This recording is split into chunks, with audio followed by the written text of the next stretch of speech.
Today's kind of a different video because I'm going to be trying to make Damascus, which I've never done before, but after doing research, found it's pretty easy to do in a wood burning forge actually. And by easy I mean it's the hardest of all the forges to use to get Damascus, supposedly, something like that.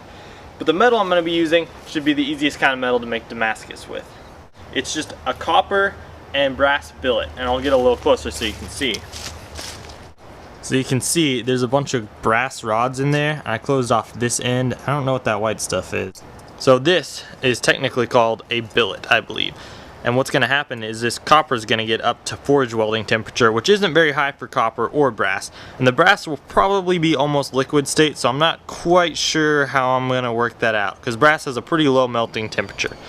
So this is going to be interesting, and then I'm going to try to fold it and smash it and do a bunch of stuff and twist it, and yeah, we're going to see what kind of pattern we get.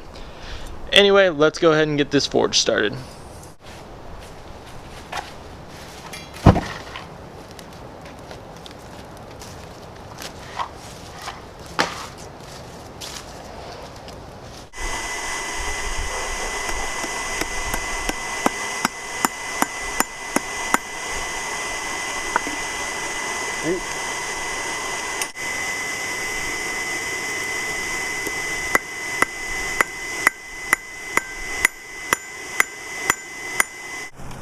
Okay, so what happened with this guy, as you guys probably saw, it melted. I picked it up the first time, and there was just a little bit of brass coming out of it, so I wasn't too worried about that. I let it cool for a second, and then I started pounding it, and then you guys saw that U shape.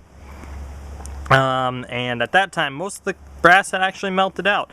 And then the third time I picked it up, which was going to be the final time I smashed everything, it like had completely melted, and so you can see there's a bunch of really bad forge welds right there. You can see those there. But the one thing about this is it still feels really dense, and you can actually see brass right there. So even though I ended up with like a quarter of what I was expecting, there might still be a small amount of usable stuff here, which either way I was just gonna make a small little heart out of it. And so let's see. Okay, I'm gonna sand it off and I'll show you guys. Okay, this is going to take a long time to clean the entire thing off, and since I'm not 100% sure what I want to use it for, I don't want to remove too much material. I got off all the bad forge welds. There's one more little one right here in the back, and the entire back piece came off, so it's half of what it was.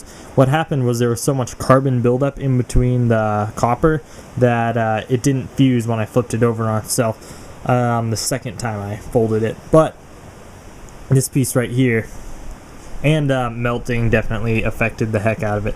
This piece right here, it forged really well with the brass, even though like it melted and stuff. I think that's kind of what I'm getting the cool texture from. I don't know how well you guys can tell it, but I still need to clean off all this black right here and then a bunch on the back.